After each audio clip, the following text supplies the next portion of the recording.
देखिए, आज का फर्स्ट क्वेश्चन है एथिक्स का, यानी पेपर 4 का।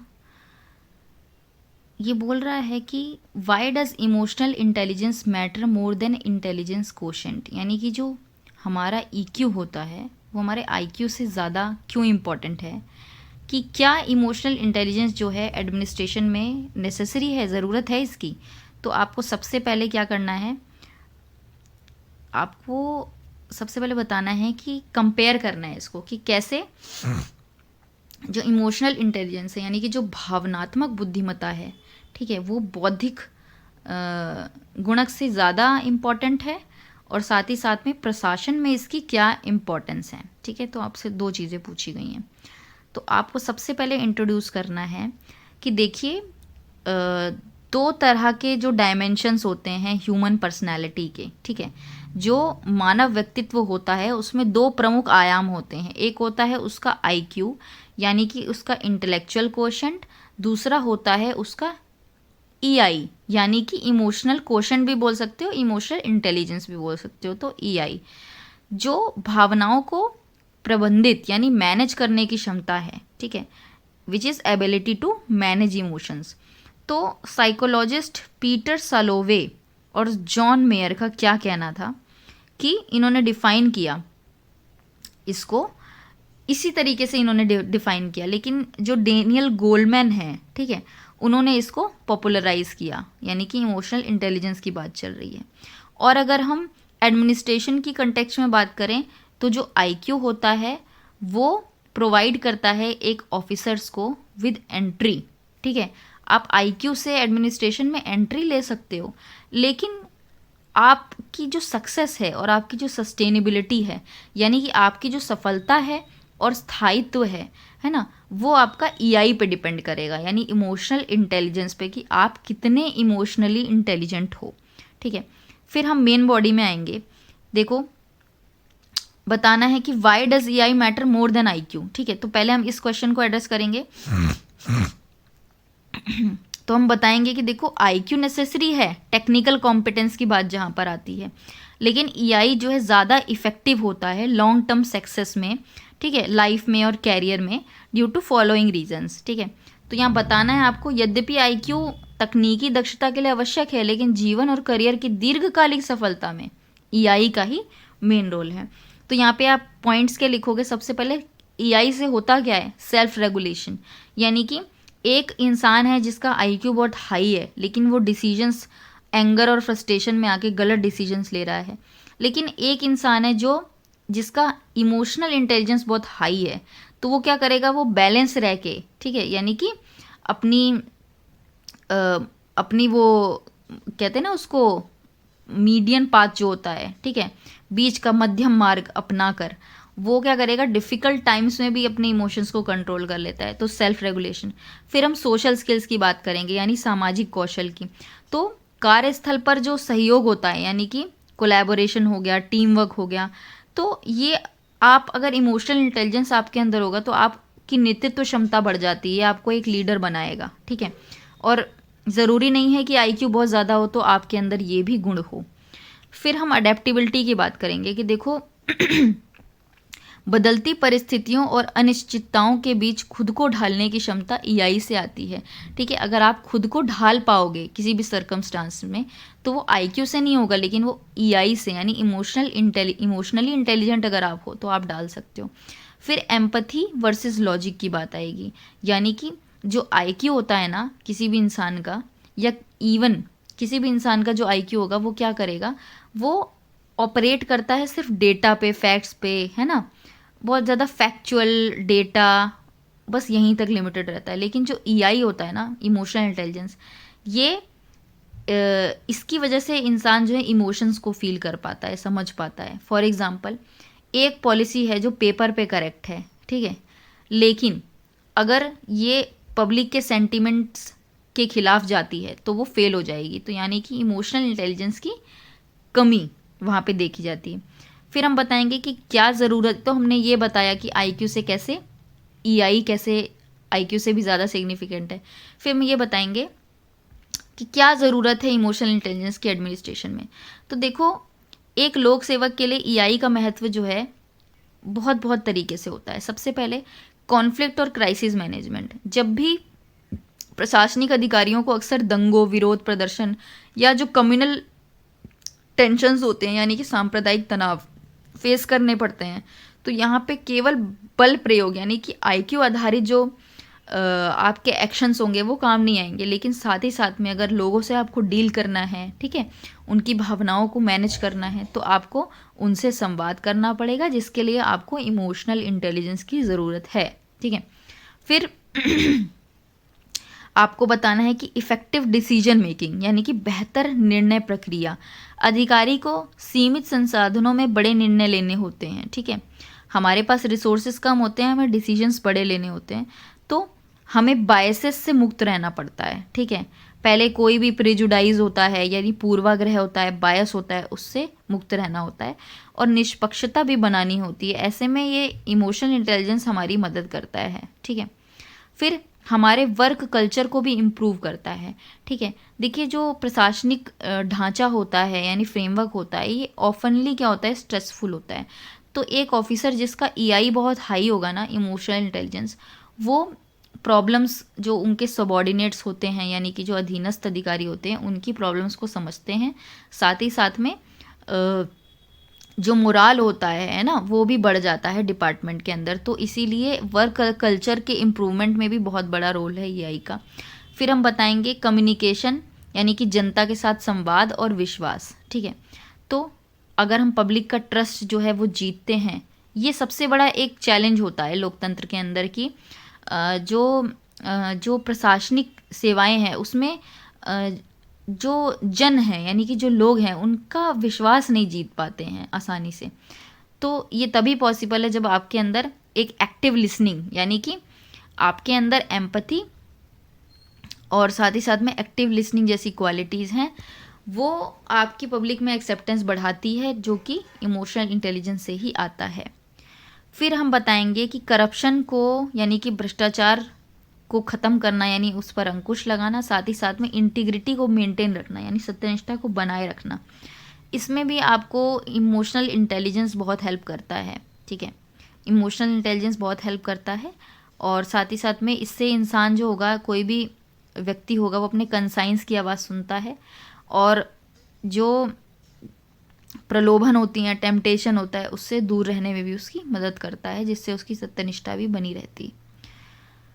फिर आप यहाँ पे कुछ एग्जाम्पल्स दे सकते हो, जैसे सपोज करो कि एक कोई वुमेन है, कोई वृद्ध महिला है, ठीक है, उसके पास आइडेंटिटी कार्ड नहीं है, लेकिन वो क्लियरली आपको दिख रहा है कि वो भूखी। तो जिसका आईक्यू बहुत ज़्यादा होगा ना, वो वो मना कर देगा कि नहीं, इनको राशन देने की ज़रूरत नहीं है, इनके पास आईडी नहीं है, लेकिन और उनको रूल्स समझाने लगेंगे। लेकिन जो एक सच में एक ऑफिसर होगा, है ना, अधिकारी होगा जिसका इमोशनल इंटेलिजेंस हाई होगा, वो कंपैशन दिखाएगा और कोई अल्टरनेटिव वे खोजेगा जिससे उसकी मदद की जाए, रूल्स के फ्रेमवर्क में रहते हुए उसकी मदद की जाए। ठीक है, साथ ही साथ में आप एग्जाम्पल 2 दिखा सकते हो कि मिस्टर पी नरहरी, ये जो है आईएएस थे, तो इन्होंने कुछ पॉलिसीज़ इम्प्लीमेंट की। ठीक है, जब वो लाडो कैंपेन चला रहे थे और साथ ही साथ में उन लोगों के लिए जो उनकी डिसेबिलिटीज़ है ना, क्योंकि उनके सोशल सेंटीमेंट इन्होंने समझे, है ना, और साथ ही साथ में इनको पब्लिक सपोर्ट भी मिला। तो इनका आप सिंपल इनका नाम लिख के एग्जाम्पल डाल सकते हो। ठीक है, compassionate officer in implementing policies, ऐसे करके। फिर आप कंक्लूड करोगे।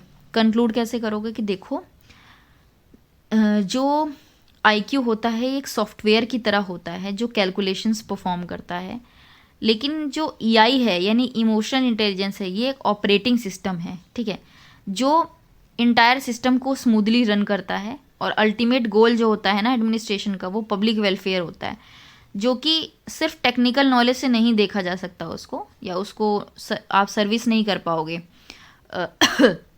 लोगों को सर्व नहीं कर पाओगे सिर्फ टेक्निकल नॉलेज से।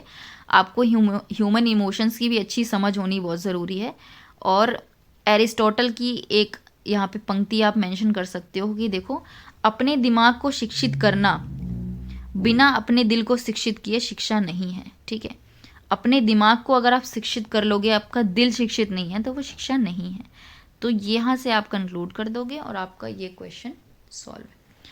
फिर क्वेश्चन नंबर 2 है कि भारतीय शासन में नीति शास्त्र और नैतिक मूल्यों को मजबूत करने में आने वाली बाधाओं को स्पष्ट कीजिए और नैतिक शासन को बढ़ावा देने के लिए हाल ही में लॉन्च किए गए सिविल सेवा प्रशिक्षण संस्थान, ठीक है, यानी कि NSC STI के राष्ट्रीय मानकों के महत्व पर प्रकाश डालें। तो यहाँ पे क्वेश्चन में क्या पूछ रहा है कि देखो, explain the obstacles to strengthen ethics and moral values in Indian governance, ठीक है, क्या क्या प्रॉब्लम्स आ रही हैं एथिक्स और मॉरल वैल्यूज़ को बढ़ावा देने में जब हम अपने गवर्नेंस की बात करते हैं। साथ ही साथ में इम्पॉर्टेंस बताओ जो रिसेंटली लॉन्च किया national standards for civil service training institutions in promoting ethical governance को प्रमोट करने के लिए, ठीक है। फिर यहाँ पे मॉडल आंसर क्या होगा कि देखो, गवर्नेंस जो होती है ये सिर्फ एक सेट ऑफ रूल्स नहीं होता, लेकिन ये ह्यूमन कंडक्ट होता है जो कि पब्लिक गुड के लिए डेडिकेटेड होता है, यानी कि यह एक मानवीय आचरण है जो लोकहित के लिए समर्पित होता है। एथिक्स और मोरल वैल्यूज़ जो इंडियन एडमिनिस्ट्रेशन में हम जिसकी बात करते हैं, ये फाउंडेशन होता है जो कि गवर्नेंस को ट्रांसफॉर्म करता है गुड गवर्नेंस में, ठीक है। और जो ट्रांसपेरेंसी होती है वो बढ़ी है पिछले गत वर्षों में, लेकिन अभी भी कुछ संरचनात्मक, स्ट्रक्चरल और बिहेवियरल जो ऑब्स्टिकल्स हैं वो हमें दिखते हैं। तो अब हम मेजर ऑब्स्टिकल्स के बारे में बात करेंगे। सबसे पहले है स्ट्रक्चरल बैरियर्स, यानी कि स्ट्रक्चरल जो कि संरचनात्मक बाधाएं, जैसे कि कॉलोनियल माइंडसेट है। तो इसमें हमें देखने को मिलता है जो रूलर हो गया और रूल्ड, इसकी मेंटालिटी अभी भी गवर्नेंस में दिखती है, जिससे हम पब्लिक और एडमिनिस्ट्रेशन में यानी प्रशासन में और जनता में अभी भी हम बहुत दूरी देखते हैं, ठीक है, वो गैप ब्रिज नहीं हो पा रहा है। फिर हम बताएंगे जो रूल्स एंड प्रोसीजर है वो बहुत कॉम्प्लेक्स हैं, ठीक है। सेंस ऑफ सिक्योरिटी, तो आर्टिकल 311, तो जो सिविल सर्वेंट जो सेंस ऑफ सिक्योरिटी है आर्टिकल 311 के अकॉर्डिंग, तो जो सिविल सर्वेंट्स हैं उनको कॉन्स्टिट्यूशनल प्रोटेक्शन मिला हुआ है, ठीक है। तो इस वजह से भी उनकी जो अकाउंटेबिलिटी होती है वो रिड्यूस हो जाती है। फिर हम पॉलिटिकल एडमिनिस्ट्रेटिव बैरियर्स के बारे में बात करेंगे कि देखो, पॉलिटिकल इंटरफेरेंस होता है, पॉलिटिकल फाइनेंसिंग बहुत ज़्यादा ओपेक है, ट्रांसपेरेंट नहीं है। फिर हम सोशल एंड पर्सनल बैरियर्स के बारे में बात करेंगे, यानी कि जो सामाजिक और व्यक्तिगत बाधाएं हैं, जैसे कि जो मटीरियलिस्ट टेंडेंसीज होती हैं वो बढ़ जाती हैं, वेल्थ एक्यूमुलेशन होने लगता है, यानी कि जो भौतिक वाद है वो प्रशासन में जब बढ़ जाता है तो सिविल सर्वेंट्स जो है करप्ट होने की जो है पथ पर चलने लगते हैं। साथ ही साथ में लैक ऑफ एम्पैथी हम देखते हैं, जो ऑफिशियल्स होते हैं उनकी इनसेंसिटिविटी होती है पब्लिक के प्रॉब्लम्स के प्रति। तो अब हम बताएंगे रिसेंटली जो NSC STI जो लॉन्च किया है, ठीक है, एथिकल गवर्नेंस के लिए गवर्नमेंट ने, वो कहाँ तक ठीक है और उसकी क्या सिग्निफिकेंस है। तो देखिए, सबसे पहले ऑपरेशंस एंड गवर्नेंस, यानी कि यह जो प्रशिक्षण कार्यक्रम होंगे ना, उनके मूल्यांकन पर जोर देता है ताकि यह सुनिश्चित किया जा सके कि वे नैतिक मूल्यों को बढ़ावा दें। साथ ही साथ में जो ट्रेनिंग इवैल्यूएशन होगा, ठीक है, वो इंश्योर करेगा कि जो है एथिकल वैल्यूज़ हैं वो सिविल सर्वेंट्स के अंदर प्रमोट हों। साथ ही साथ में जो इवैल्यूएशन क्राइटेरिया होगा वो इंक्लूड कर सकता है कि जो पार्टिसिपेंट्स हैं उनकी जो अंडरस्टैंडिंग है वो एथिकल प्रिंसिपल्स को लेके कितनी गहरी है, ठीक है, और साथ ही साथ में उनका एप्लीकेशन बेस्ड एथिकल प्रिंसिपल कैसे हैं, ठीक है, तो यानी कि उनका एप्लीकेशन वो कैसे कर पा रहे हैं। फिर हम कोलैबोरेशन की बात करेंगे, यानी कि जो ये प्रोग्राम है इसके तहत जो कोलैबोरेशन होगा ट्रेनिंग इंस्टीट्यूट्स के बीच में उसको स्ट्रेंथन किया जाएगा। साथ ही साथ में नैतिकता की संस्कृति को भी बढ़ावा दिया जाएगा और इस सहयोग में जो नैतिक निर्णय लेने पर जो यानी कि डिसीजन मेकिंग जो होगी वो एथिकल हो, तो इसमें जो है अलग अलग इंस्टीट्यूशंस हैं वो कंट्रीब्यूट करेंगे। फिर ट्रेनिंग सपोर्ट इसमें दिया जाएगा सिविल सर्वेंट्स को, ठीक है, ताकि अपने जो एथिकल डायलेमाज हैं, ठीक है, उन पे उनको गाइड किया जा सके। फिर डिजिटलाइजेशन किया जाएगा, यानी NSC STI जो प्रमोट करेगा टेक्नोलॉजी का यूज़ ट्रेनिंग में, साथ ही साथ में जो डिजिटल प्लेटफॉर्म्स एंड टूल्स हैं उनका कैसे यूज़ किया जा सके, ठीक है। फिर रिसोर्स एलोकेशन है कि NSC-STI जो है ये टारगेट सेट करता है, ठीक है, ट्रेनिंग इंस्टीट्यूशंस के रिगार्डिंग कि ये जो है सफिशिएंट रिसोर्सेज जो हैं उसका यूटिलाइजेशन कर रहे हैं या नहीं कर रहे हैं। साथ ही साथ में इनके ट्रेनिंग प्रोग्राम्स में एथिक्स, बेसिकली ना ये जो एथिकल डायमेंशन है उसको ट्रेनिंग में इनकलकेट किया जा रहा है वेरियस इंस्टीट्यूशंस के थ्रू। फिर फैकल्टी डेवलपमेंट यानी संकाय विकास की हम बात करेंगे कि जो ट्रेनर्स हैं उनकी कैपेबिलिटीज़ को कैसे एनहेंस किया जाए, ठीक है, उनकी ट्रेनिंग पे भी ध्यान दिया जाएगा। और साथ ही साथ में एथिकल लीडरशिप और वैल्यू बेस्ड डिसीजन मेकिंग की जो है इसको सिग्निफिकेंस दिया जाएगा, ठीक है। फिर है ट्रेनिंग नीड्स का असेसमेंट होना, यानी कि रेगुलर असेसमेंट किए जाएंगे, ठीक है, कि ट्रेनिंग इंस्टीट्यूशन जो हैं किस तरीके से एड्रेस कर रहे हैं एथिकल चैलेंजेस जो सिविल सर्वेंट्स फेस करते हैं उसको, और करप्शन, कॉन्फ्लिक्ट ऑफ इंटरेस्ट, इन सब को कैसे वो एड्रेस कर रहे हैं। फिर आपको इसकी सिग्निफिकेंस के बारे में अब बताना है, मतलब बताने के बाद आप उसको कंक्लूड करना है कि देखो लोकपाल ये एक सेकेंड रुको, एक मिनट रुकना।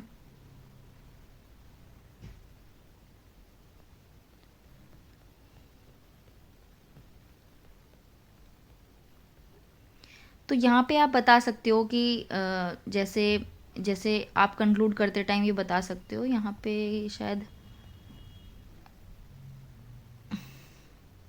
कंक्लूजन ठीक नहीं है, ठीक है। तो उसके लिए आपको क्या करना है, आपको बताना है कि देखो सिविल सर्विस जो है वो स्टील फ्रेम ऑफ इंडिया है एज़ पर सरदार वल्लभ भाई पटेल। तो गुड गवर्नेंस को इंश्योर करने के लिए, ठीक है, साथ ही साथ में इंक्लूसिव डेवलपमेंट की जब हम बात करते हैं और जो एडमिनिस्ट्रेशन और पब्लिक के बीच में गैप को ब्रिज करने के लिए विकसित भारत जो हम उसका विजन कर रहे हैं, ठीक है, उसको फुलफ़िल करने के लिए भी ज़रूरत है कि हम जो एथिकल डायमेंशंस हैं उसका ध्यान दें और एडमिनिस्ट्रेशन में एथिक्स को इनकलकेट करें। इस तरीके से आपको कंक्लूड कर देना है। फिर क्वेश्चन थर्ड आएगा कि देखो ethics and public administration are deeply intertwined, यानी कि नैतिकता और सार्वजनिक प्रशासन एक दूसरे से गहराई से जुड़े हुए हैं, ठीक है। लोक प्रशासन की प्रभावशीलता और जवाबदेही बढ़ाने में नैतिक प्रथाओं की भूमिका पर चर्चा कीजिए कि किस तरीके से अगर हम जो एथिकल प्रैक्टिसेस हैं उसको अपनाएं तो कैसे पब्लिक एडमिनिस्ट्रेशन का इफ़ेक्टिवनेस और अकाउंटेबिलिटी बढ़ सकती है, ठीक है। तो एक सेकेंड,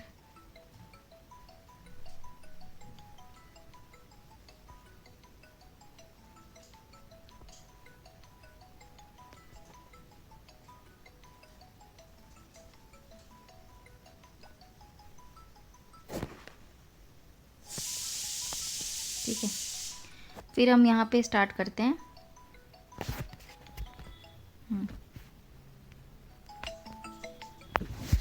फिर हम स्टार्ट करते हैं। तो यहाँ पे हम कैसे स्टार्ट करेंगे कि देखो जो फंडामेंटल ऑब्जेक्टिव होता है पब्लिक एडमिनिस्ट्रेशन का वो पब्लिक वेलफेयर होता है। क्या होता है? Public welfare. और जो एथिक्स होती हैं वो प्रोवाइड करती हैं गाइडलाइंस जो कि इंश्योर करता है किसी भी ऑब्जेक्टिव का अचीवमेंट। एथिक्स और पब्लिक एडमिनिस्ट्रेशन ये दो साइड्स होती हैं सेम कॉइन के, ठीक है। फिर वाइल जो एडमिनिस्ट्रेशन होता है इज़ लाइक द बॉडी और एथिक्स जो होता है उसका सोल होता है।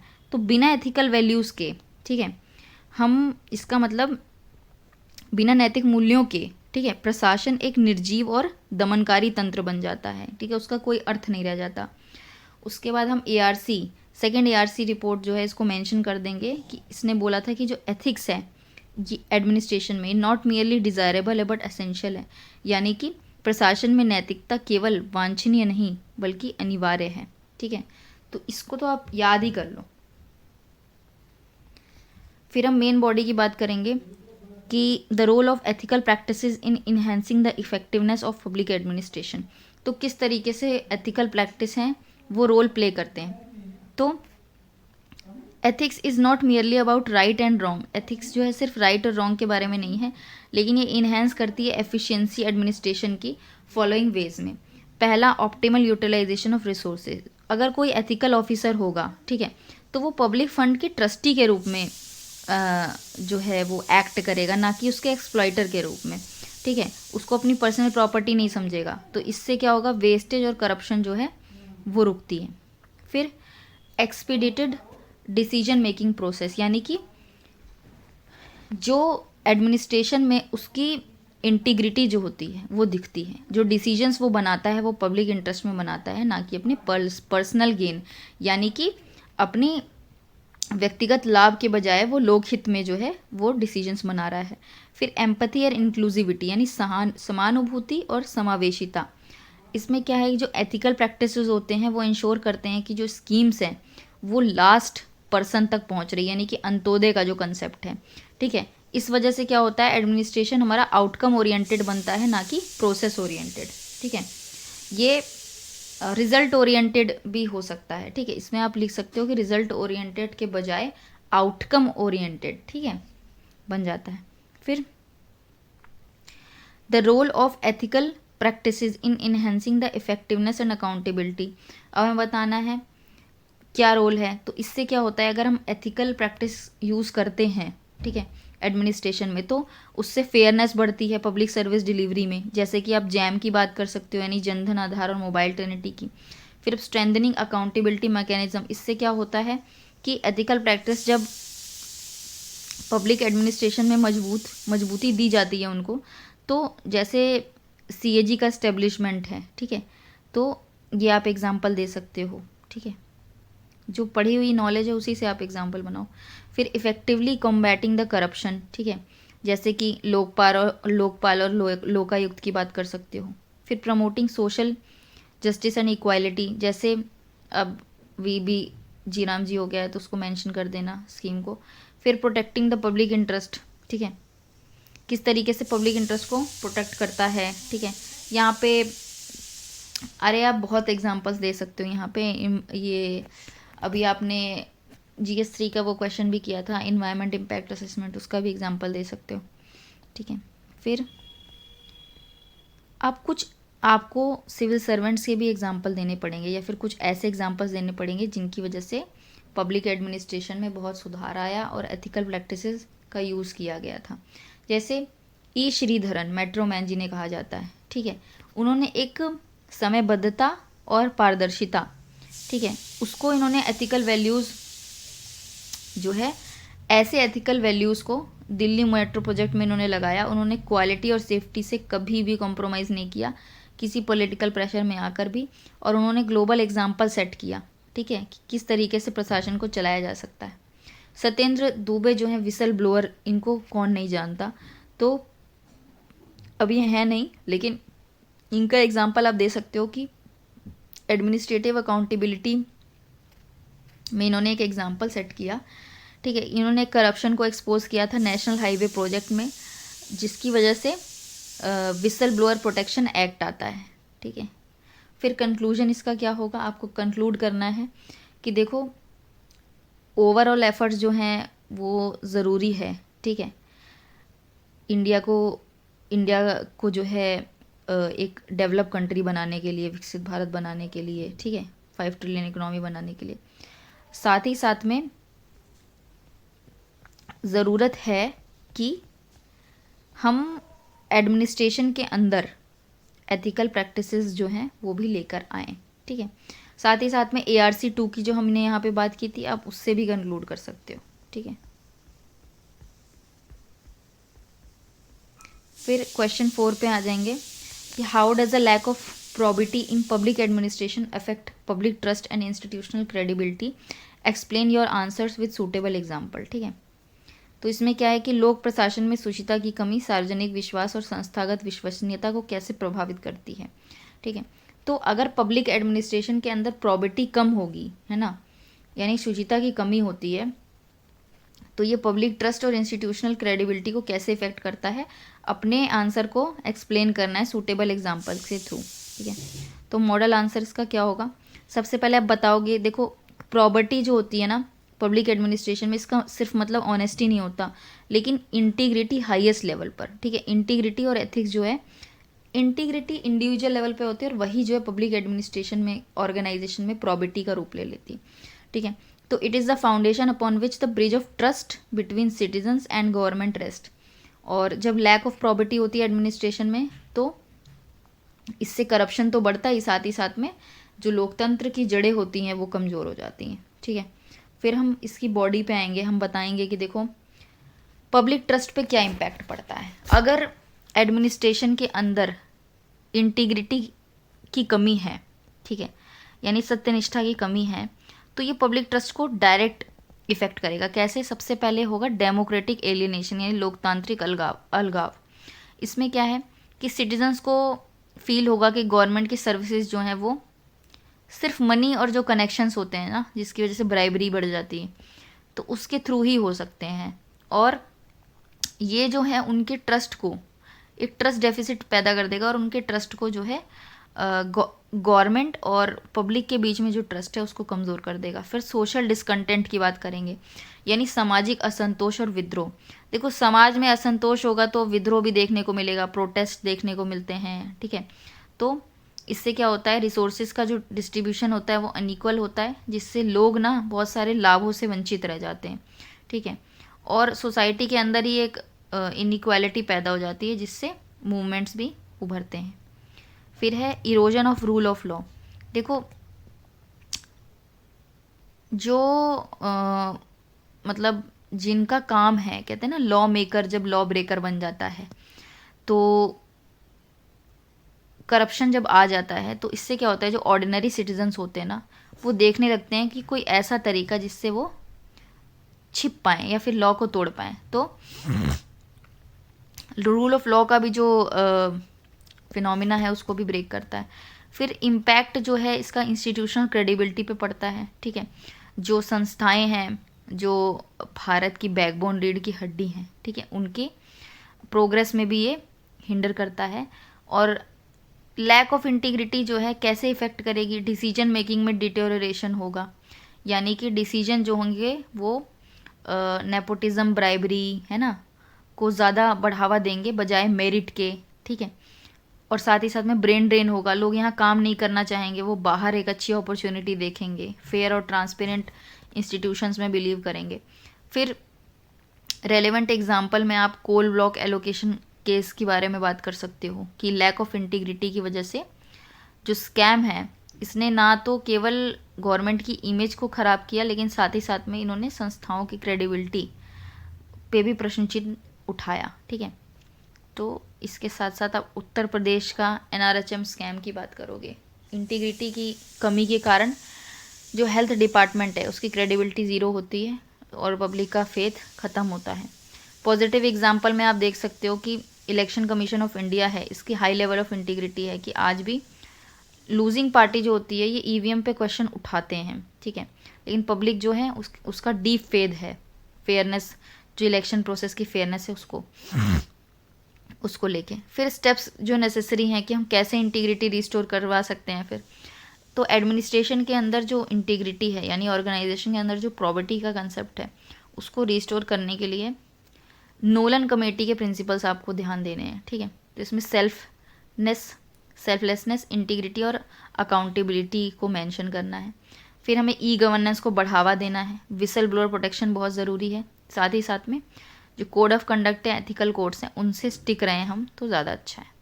फिर आप इसको कंक्लूड करोगे कि देखो लोक प्रशासन में जो प्रॉपर्टी होती है, ठीक है, सुचिता का अभाव एक प्रशासनिक कैंसर की तरह है, ठीक है, जो धीरे धीरे पूरे राष्ट्र के नैतिक ढांचे को नष्ट कर देता है। जैसा कि द्वितीय प्रशासनिक सुधार आयोग सेकेंड ARC ने कहा कि सत्यनिष्ठा केवल एक गुण नहीं है बल्कि सुशासन की अनिवार्य शर्त है, होना ही चाहिए, ठीक है। तो प्रशासन की सफलता उसकी इमारतों या बजट से नहीं होती है, लेकिन आम आदमी की आंखों में दिखने वाले विश्वास से मापी जानी चाहिए, ठीक है। तो ये आपका 4th क्वेश्चन है।